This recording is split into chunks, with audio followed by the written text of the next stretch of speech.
Dumelang, Sanbonani, good day. 7 days left to the big election in South Africa. They call it our 1994. Are you ready? Is your ID ready? Have you made up your mind about which party do you want to elect to take over government? In studio, I have the African Christian Democratic Party, led by Reverend Meshwe. Since from 1994, they've been very vocal in parliament.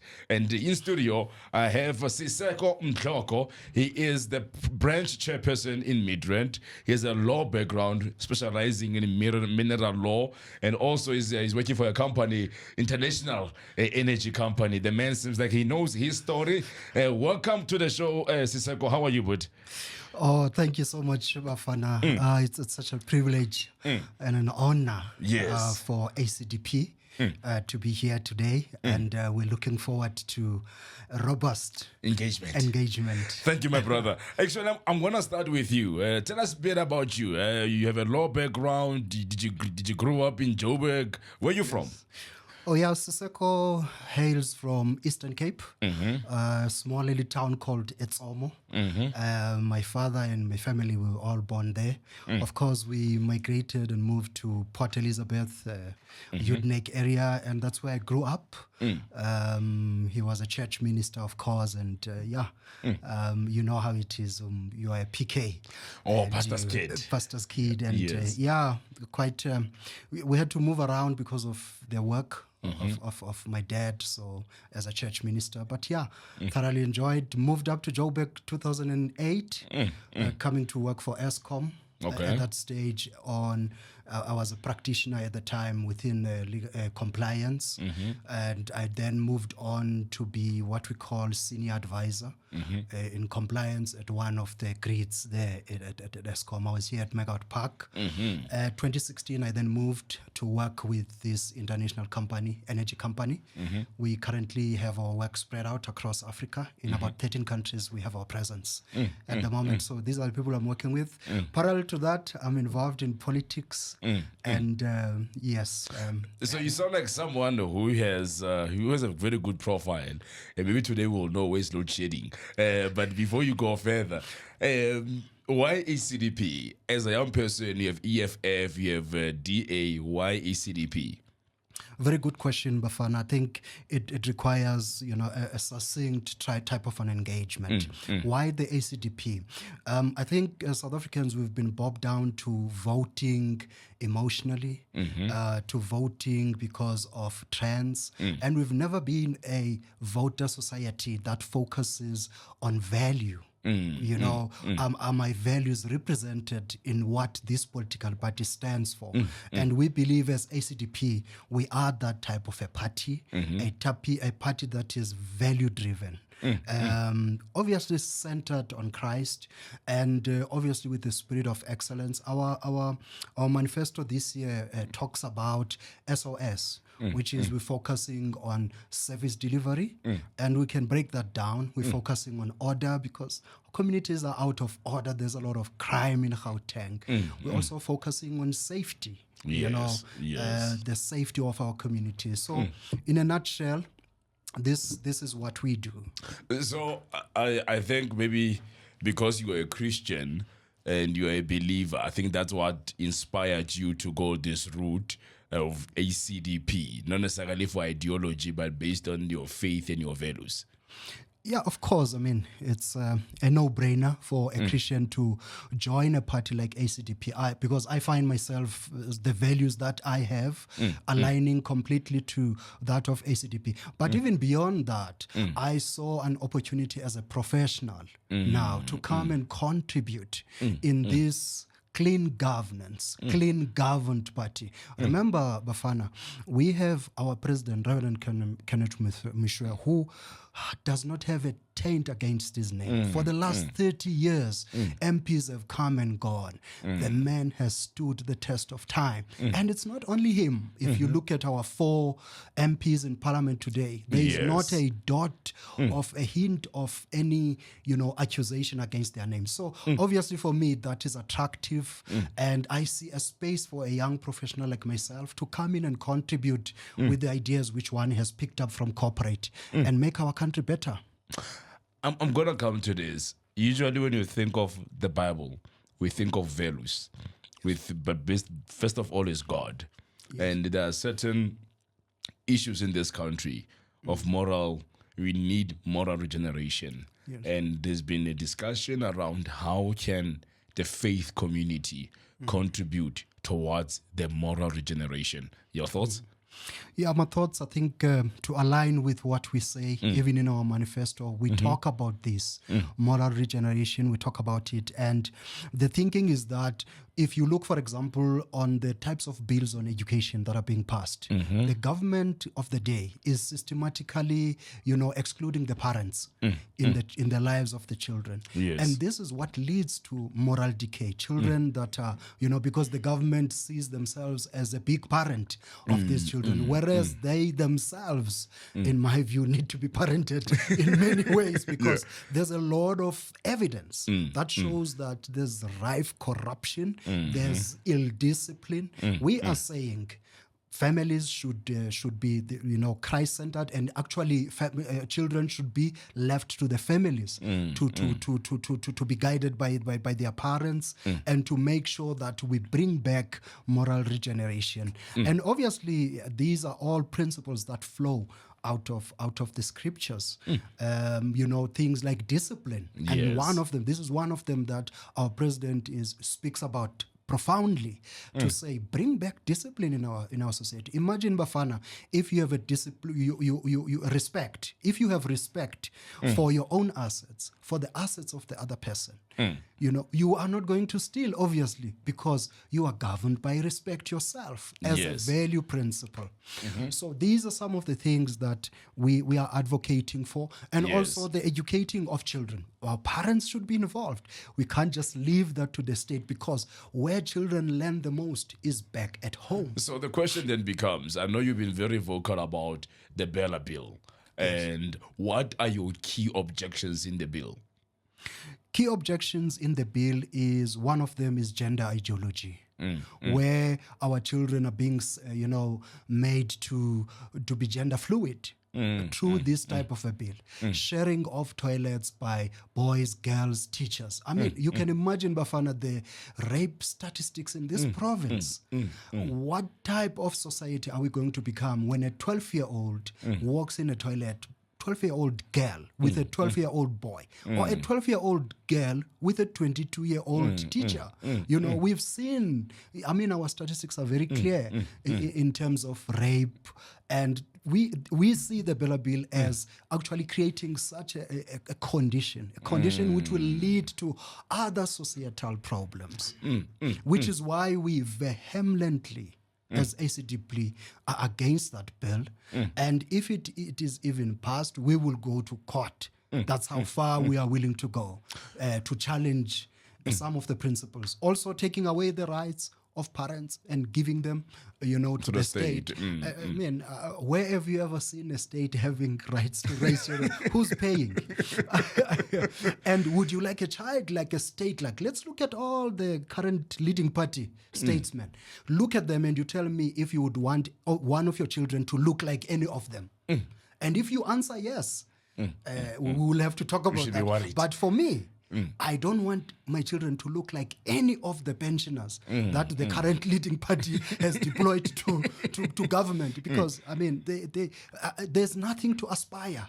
Yeah, I think, when you look at the education system right now, I think there was a time where we had assemblies at schools, we had religious classes and all of that. Should we expect that to come back to schools under your government? Sure. Part of moral regeneration is that, in fact, some schools are still practicing that, depending on the school governing bodies.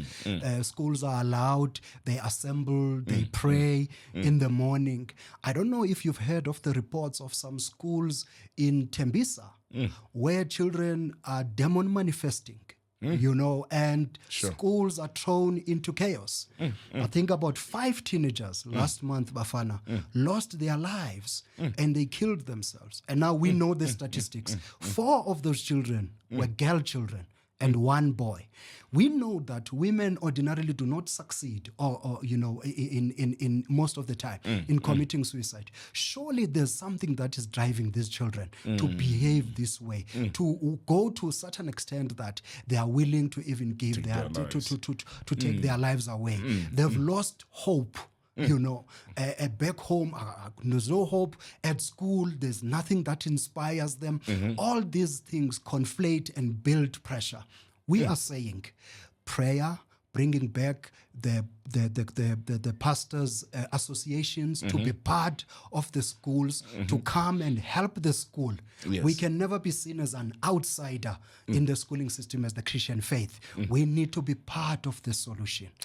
And then the question is, you have Sangomas, we have Muslims, we have all these kind of faiths. Some have chakras. How do we accommodate them under your government to be part and parcel of governance? Or how will you be willing to kind of somehow compromise certain things to welcome them? How does it work? I am reminded of a story, but I would have probably asked the president the permission to share the story. But let me go ahead and share the story anyway. President shares a very profound story. He sits in parliament. The ruling party deploys a Sangoma, and this Sangoma sits next to him in parliament.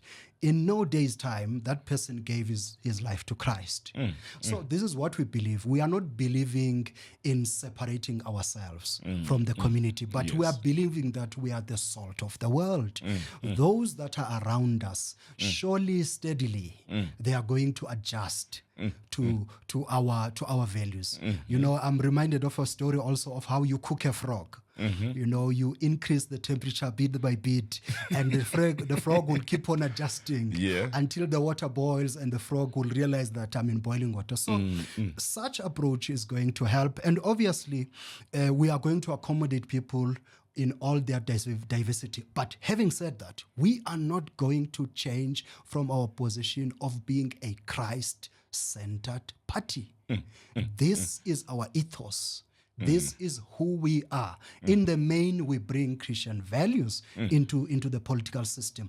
And we cannot change that. People can come if they find something that aligns to who they are. They can come. Obviously, they cannot change us. And also, we are not going to force them to change. I think maybe that's what I wanted to ask you when you say steadily, they will like gradually. So the question will be that you'll be working with them with the hope that they will convert. Would you also still respect their views to say, Baba, your path, or when you also have to go and meditate with my chakras, you will still respect their decision and work with them regardless of difference in beliefs? Yes, Bafana, of course. Remember when we started, I said our president is keen on respect. We respect people, irrespective of their religious belief, irrespective of where they come from, poor or wealthy. We will respect them.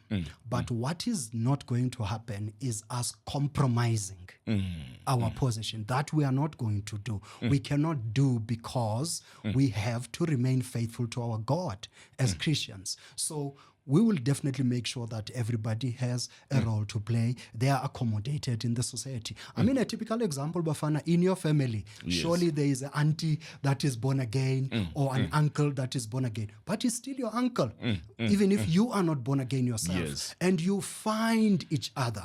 You look at issues that unite. Objectively. Yeah, objectively unite you as a family. You don't focus on Doba. No, when I'm a lume, you are not born again.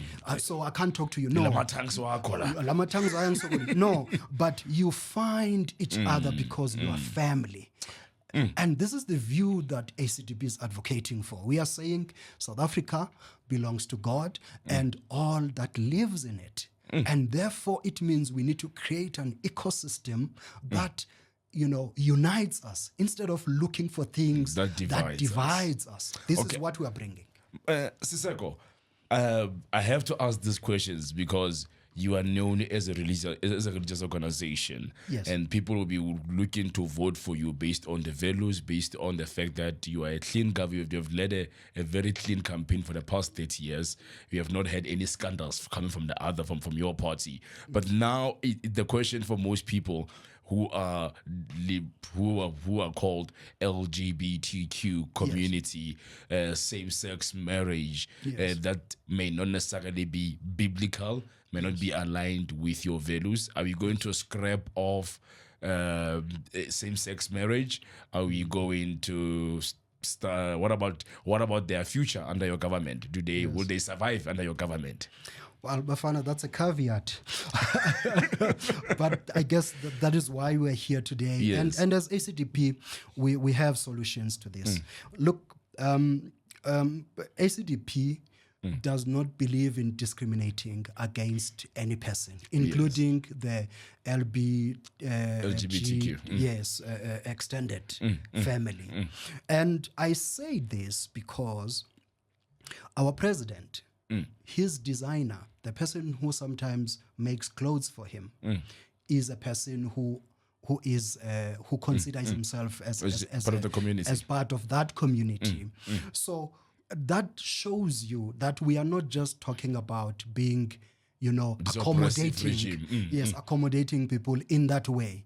But what is not going to change is the fact that our biblical worldview is also not going to change. In as much as we accept that there are people who choose to live this type of lifestyle, that is not going to change our biblical view. Okay. In fact, even before we have the current legislation on marriage, there were different types of marriage legislations in this country. There was marriage, there was civil union, there was, customary. Yes. So our view is that maybe we need to revisit, and these types of relationships that this community has are afforded the word maybe union instead of marriage, because marriage is defined by God in the Bible. It is a man and a woman. So this is the view of ACDP. And it doesn't mean that we are going to discriminate against them, but we will create, remember I used the word before, an ecosystem. And in an ecosystem, there are those that take, there are those that give, the other one, so that the system works holistically. So we are not going to discriminate, but we are also not going to move away from our biblical based worldview. We will also accommodate them. Take it this way. You've got a child at home, and this child is naughty. It doesn't want to do the way you do things. And this child seems to want to carve a different way. Do you disown the child? No. It remains your child. It remains part of the family. But you make sure that you manage things to make sure that that child becomes a better person. My brother? That type of thinking. No, I thank you for that. That was very clear. Let's go into governance now. Yes, sir. The ACDP for Gauteng province. This is the hub of the African economy, as they call it, the hub of Africa. And most people run to this city. They found themselves robbed, most of them. Some don't even feel safe in this city anymore. Do you have any plan towards safety and security for our people who are in Gauteng and those who are even planning to come to Gauteng for better opportunities? But however, they still feel like they are not safe in this city. We know about over 100 security companies in Gauteng. You have the police as well. We have all of this interventions, but yet crime doesn't stop or does it even decrease. Yes. Is there any plan from the ACDP for our people in Gauteng or even nationally? Well, our plan nationally and even in Gauteng, we have our MPL, our Honorable Adams, Bishop Adams, who at the moment is running quite a number of community safety programs. And we are saying as ACDP, wherever we're given an opportunity to govern, we have done something about it. For example, he has mobilized about 2,500 youth for crime prevention. And he has done this across the province. And this is what we see as a solution. Mobilize the unemployed youth. Use them because they are not working anyway. They get to be busy. Young people, when they are idle, address the issue of hijacked buildings in Johannesburg. Yes. Address it. Address the issue of dilapidated buildings which are busy collapsing on our people. The deplorable state at which these buildings are at. Deal with the issue of drug trafficking in CBD. So for us, we see this as an approach. And we believe that you take this type of a solution and apply it anywhere in our cities, major cities in the country. It should work. Deal with gangsterism. Take these people who come from gangsterism, make them part of the community police, because they know how the criminal think. They think, they know how they operate, they know the modus operandi. You know. So when you bring them, you are bringing in people who are skilled in knowing how to steal, how to deal in drugs, how to jack cars, how to do this, and they will use that knowledge and intelligence to then counter the crime. So the question is, do we increase the force? Do we do what Panyaza is doing right now by getting young people to be part of the Mapanyaza? Is that the better way? Part of it, yes. But the problem is it comes at this time, and most of us are looking at it as electioneering, whereas the crime has always been there. These types of mobilizations, it's plans that takes years for them to yield fruits. Yes. You know, you don't just implement it 6 months before elections and you hope, you know, that some good will come along. Yeah, some good will come. It has to be genuine. It has to come to a point that says we want to see our community. We want to see our community, you know, improving in this regard. So yes, deploying Amapanyaza, but over and above that, people who know criminals are the communities themselves. Engage the community. Bringing in more police without connecting the community into this type of program. You are wasting your time because policing has always been there. And also make sure that you investigate the police themselves, because there are reports that some of them are part of the problem. There was a time when the ACDP spoke of death penalty. Yes. Is it still part of the plan?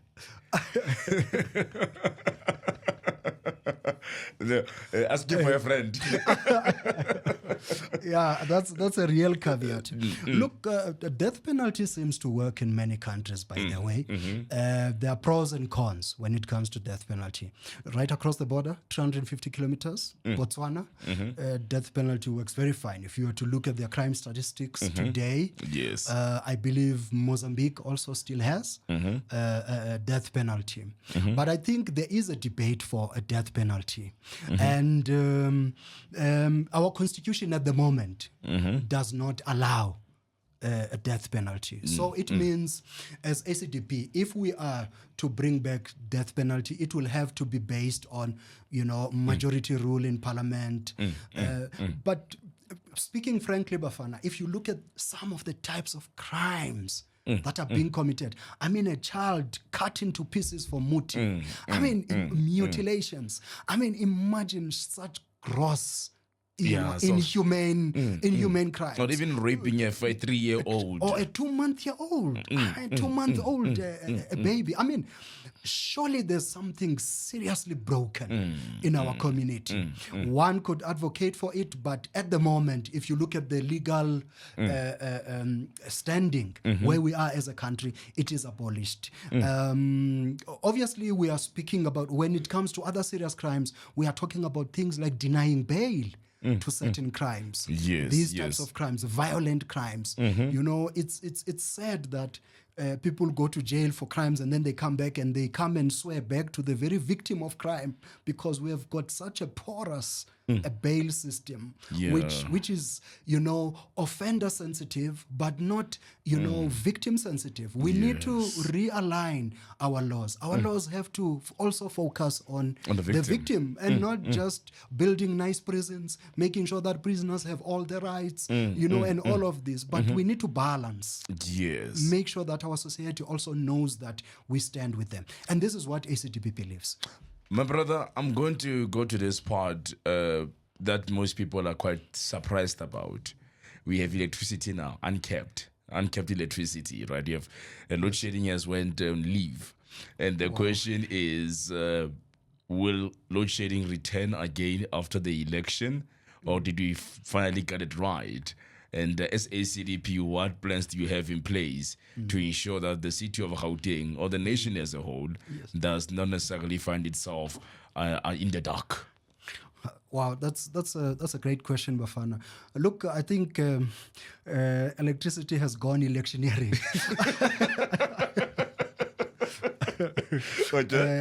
I'm sure the Minister of Load Shedding will agree with me.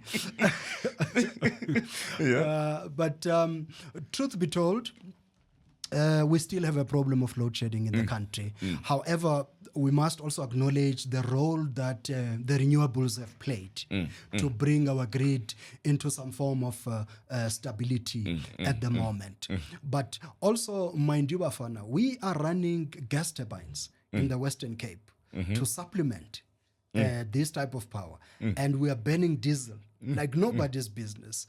At the end of the day, we will see the bill after the elections. How much has it really costed the economy to run, this electrical infrastructure the way we've run it so far? Yes. Do we believe in renewables as the ACDP? Yes, that's our position. In fact, we advocate for a mixed power grid, meaning we use our inherent coal. There's nothing wrong with coal.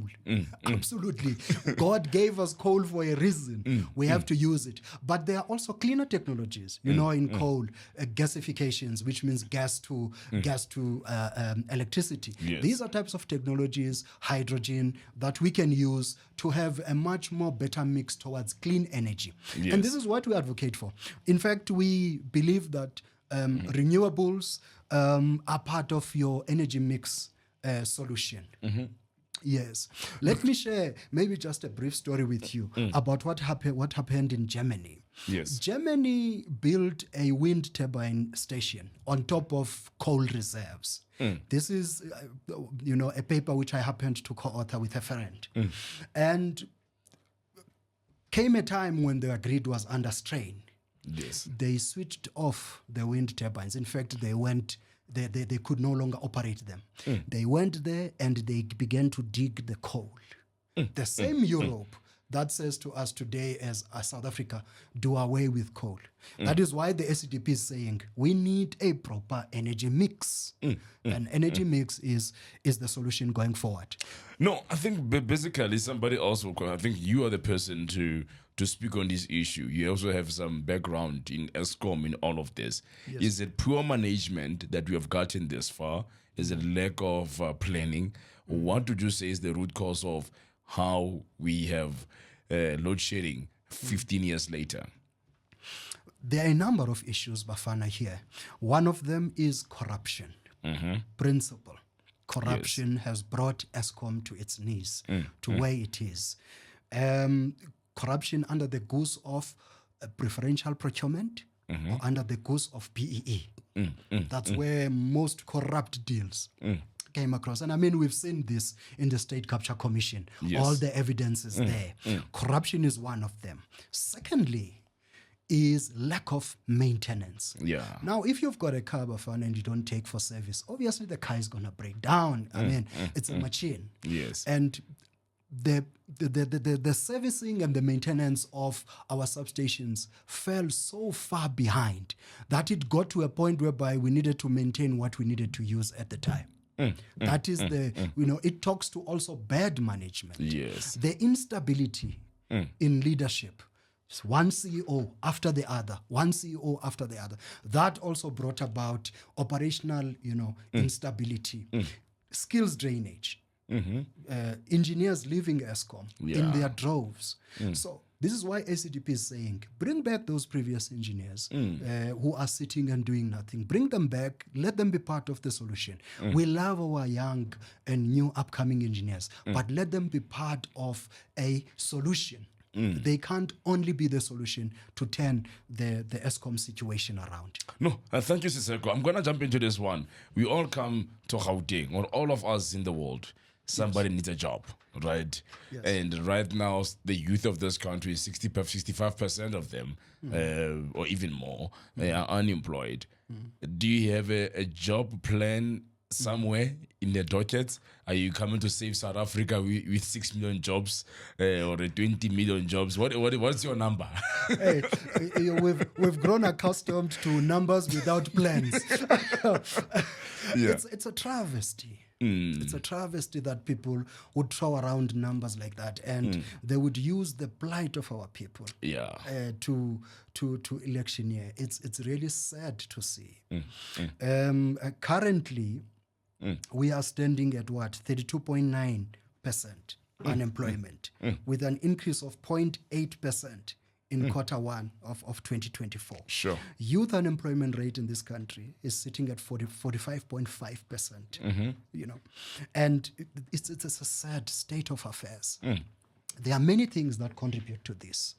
The question is, and we answer this in our manifesto, how do you educate young people to match the skills that the industry needs? Yeah. Instead of, you know, sending everybody to be teachers and police, what about technology? What about the other facets of the economy? Sure. And this is what ACDP is saying. Educate our young people to be solution bringers within and role players within our economy.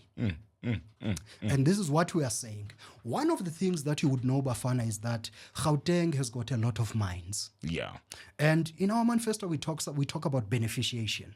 Sure. Beneficiation is nothing but value creation. Let's say you've got a gold bar.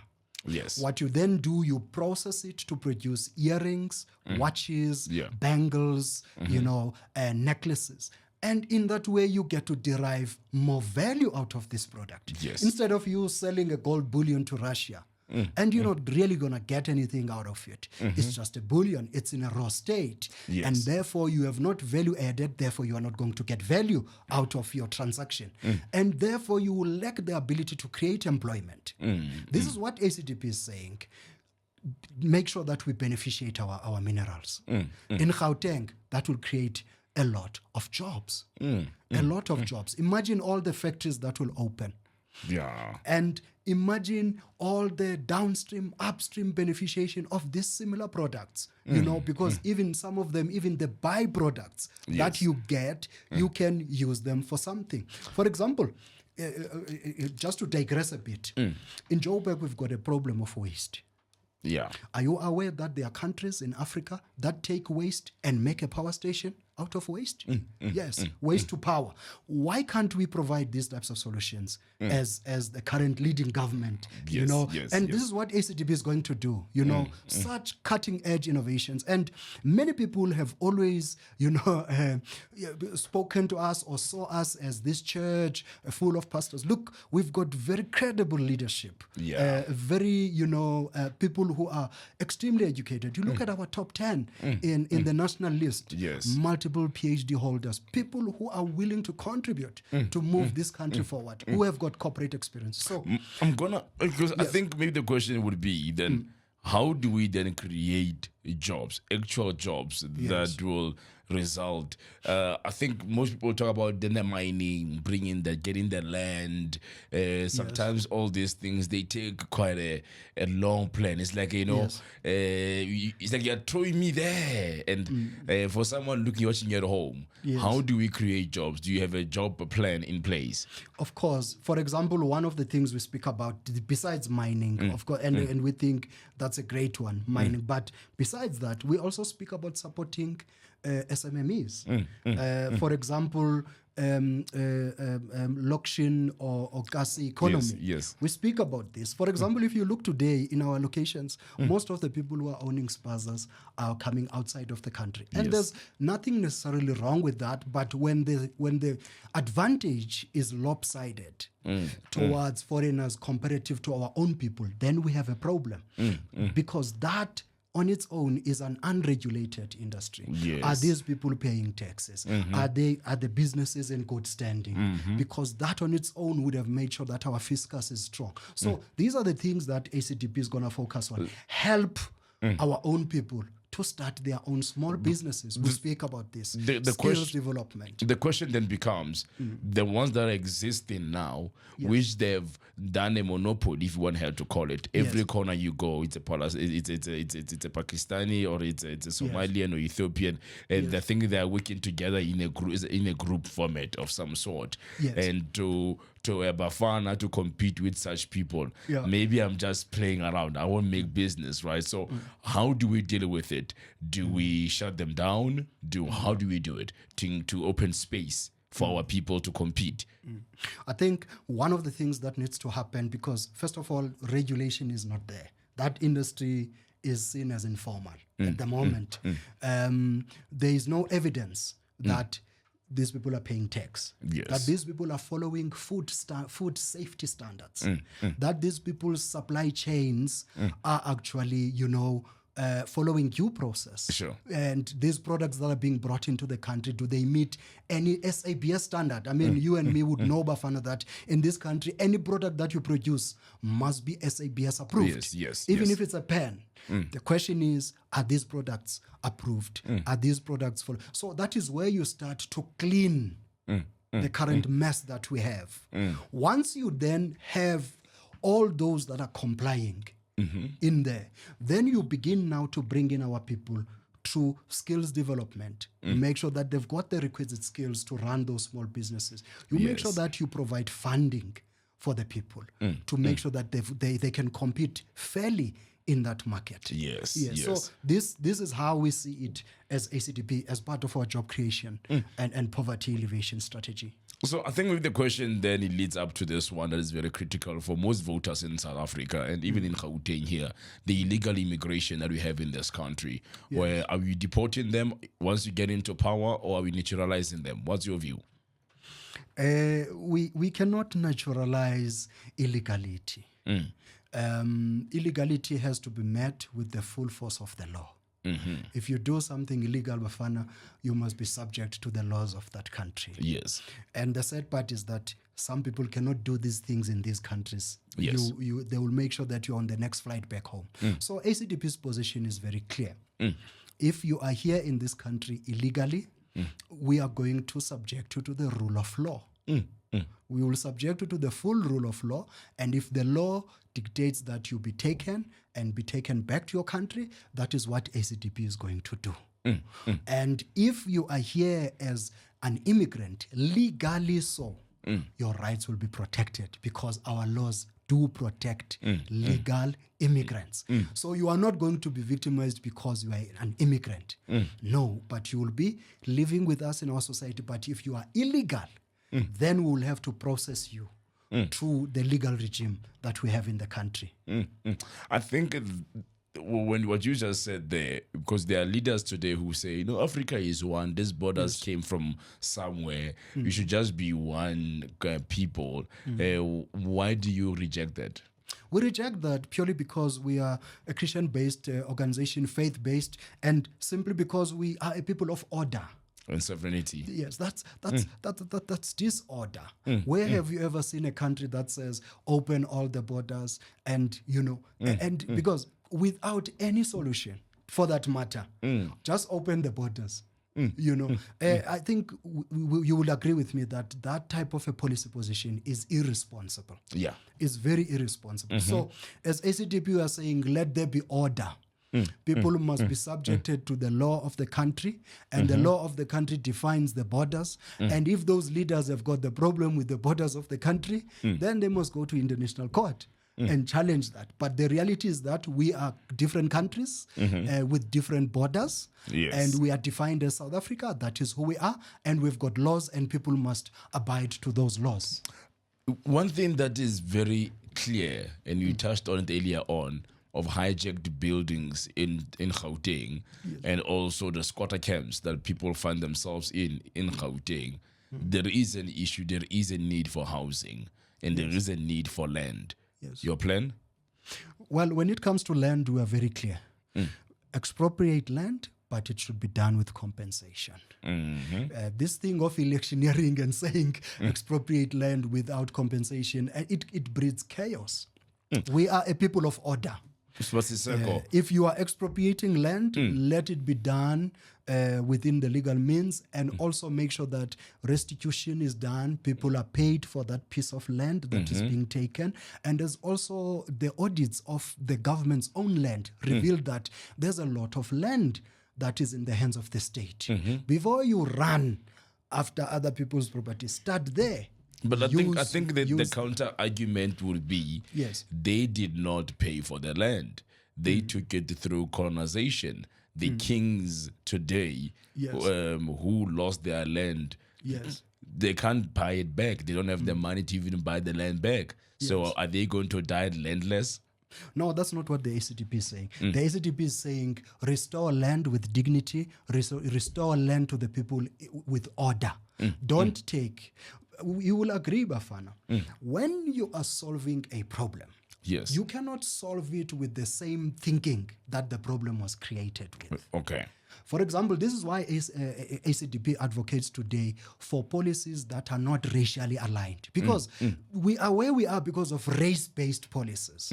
We cannot then reverse the situation with race-based, laws. We need something that will unite us as South Africans. So ACDP on the issue of land, we are very clear. Yes, we are saying expropriate the land, but it must be with compensation. And that compensation, by the way, does not come from the chiefs, it comes from the government. So it is a government program.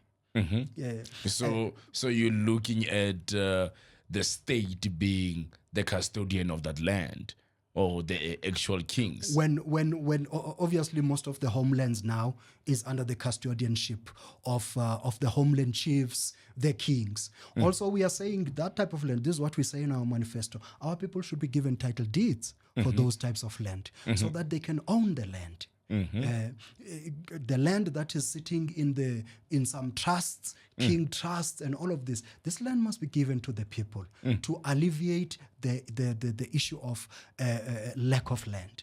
So I'm gonna go into housing then. In Joburg, we have had the RDPs. We have had these flats where they are subsidized. Yes. Will that continue to be the case? And what about the hijacked buildings? Are you gonna evict? Or are you still going to keep them around? I'll start with your last one. Okay. How do we deal with the hijackers in this country? There's a law. There's a law. We are a country governed by law, and this is part of the order that we are going to bring. Make sure that the law is applied and is applied to the fullest. If people have stolen people's property, they must return it and be taken to jail for doing such. But coming back to your question about housing and all sorts of infrastructural development for people, ACDP sees this also as a way forward. Particularly, we want to eradicate these squatter camps. Let proper town planning be done, and also make sure, because you'd find that, for example, Alex, people are sitting there, no running water, no toilets. They are using, some of them are using pit toilets. And this is what you need to eradicate first. Before you can say, I'm going to build this and that, start fixing the existing squatter camps, get rid of them, clean that part of the process first. And then you can move on and build new cities, smart cities. I don't know where that elephant went. The smart city elephant. It's been 10 years waiting for the smart city. Yeah. So, and develop infrastructure, of course, flats, houses for our people.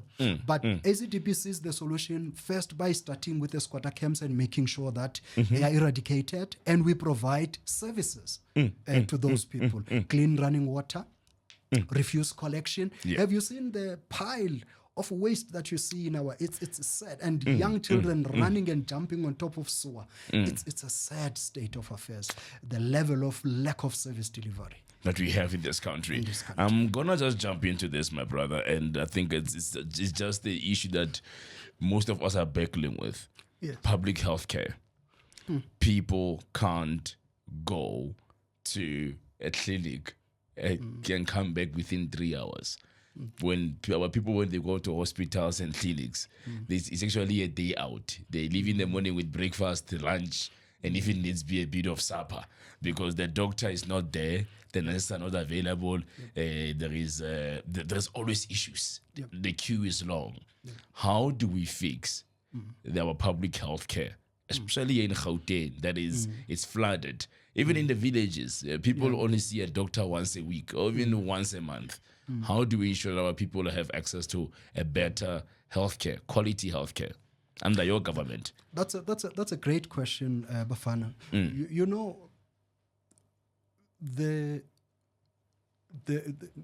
very health sector itself, their audits, their own audits, internal audits of the state of hospitals and clinics in this country indicate that about 90%, between 80 to 90% of these hospitals, they are effectively dysfunctional. Sure. And the question is, how did we get there? Corruption.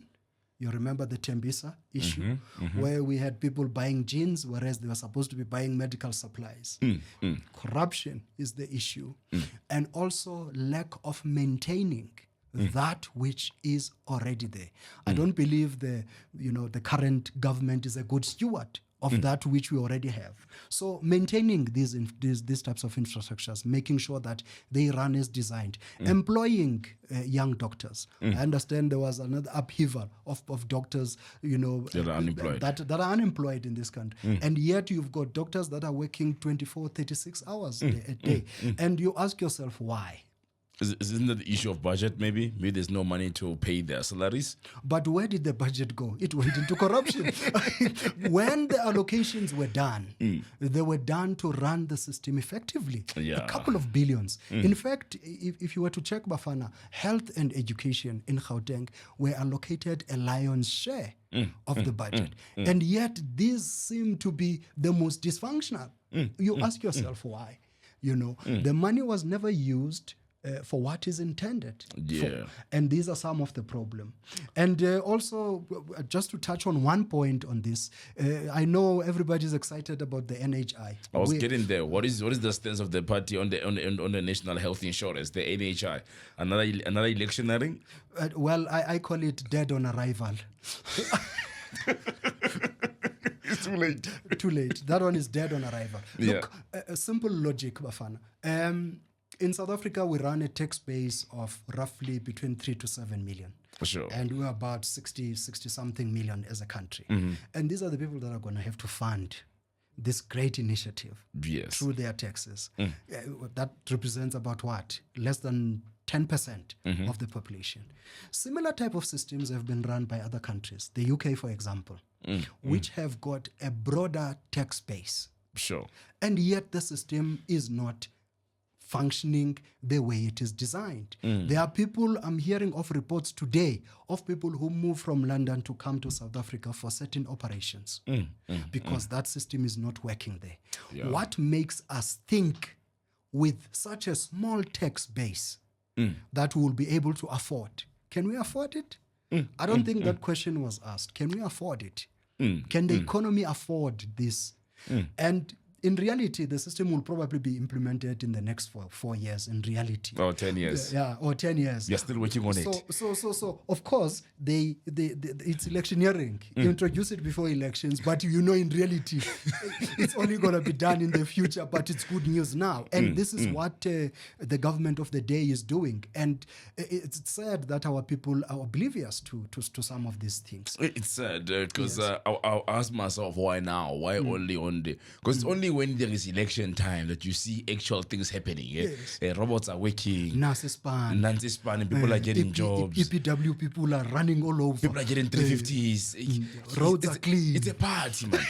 You're like, man, I hope this thing can last forever.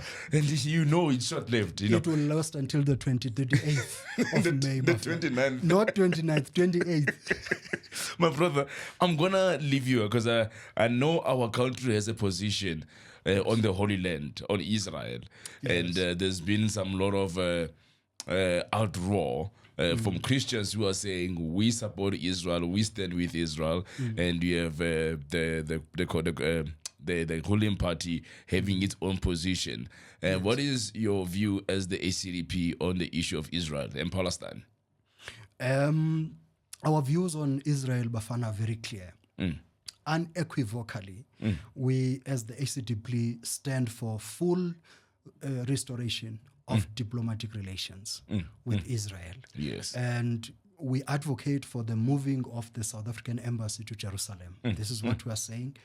And we're not saying this purely because of what is happening now. This has always been our position. Yes. However, on the issue of war, and many people think that our support for Israel equates to the support for war. No. We are for peace. in the Yes. Middle East. That is where we are. Recently, our president had a discussion with one of the, I think the gentleman is from Al Jamaa. And, just to show that we are willing to listen to the counter voice that says, the children that are being, injured and all of that also deserve a voice. And we agreed that it's unfortunate that young people are suffering. But the question must also be addressed, Bafana, that the same Hamas is using women, children as human shields. And the ANC government is quiet on that. They are not saying anything, but they will classify them as children and women are being killed. But in reality, these are people that are being forcefully used as human shields. And even the issue of hostages, you have not heard anything about that. With this current war. Yes, hostages, some of them we hear that there were been a certain number was released. There was a certain number that was about to be released when they were going to open the dialogues with Hamas. And hopefully that will bring about lasting peace. Also, another thing to touch on, Bafana, Hamas has dug tunnels into Israel, which they are using to terrorize Israel. Hamas has vowed that Israel is not a state or a nation and they deserve to be taken out of the face of the earth. Now, how do you live in peace with such a neighbor? A neighbor that says, I don't want to see you on the face of the earth. And this is the position that Hamas has taken. Yes. I think for ACDP, we are very clear. We need peace. Yes. In Middle East, because we are people of peace. Yes. Yes, we are ambassadors of peace as the children of God. I remember from my biblical, if I can borrow from my Bible, love, peace, and hope.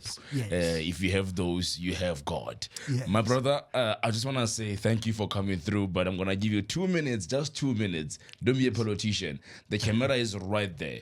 Yes. Tell the people of Gauteng and South Africa why they should vote for the ACDP on the 29th of May. There you go. Shoot. Thank you, Bafana. South Africa, I urge you to save our country. SOS. Which is safety, order, and security. Vote for ACDP. Vote for your values. Don't be emotional about votes. Don't vote because the slogan sounds good, but vote because you see this as an investment, not just for you, even for your children. We need a godly government in our lifetime. The ACDP is here for you, South Africa, and we would like you to be here for us. Come 29th of May, we request you to put a godly government in place. It is time that our country arise. Thank you so much. Thank you, my brother. If my people who are called by my name, I remember from the biblical scriptures, and that is the ACDP, did they win your vote? Would you be voting for them on the 29th of May? Share your comments on the comment section, and remember to subscribe, like, and share the content. This was Manifesto Unpacked. I am Bafana Modise, proudly brought to you by Podcast Party. Till next time, ciao, ciao.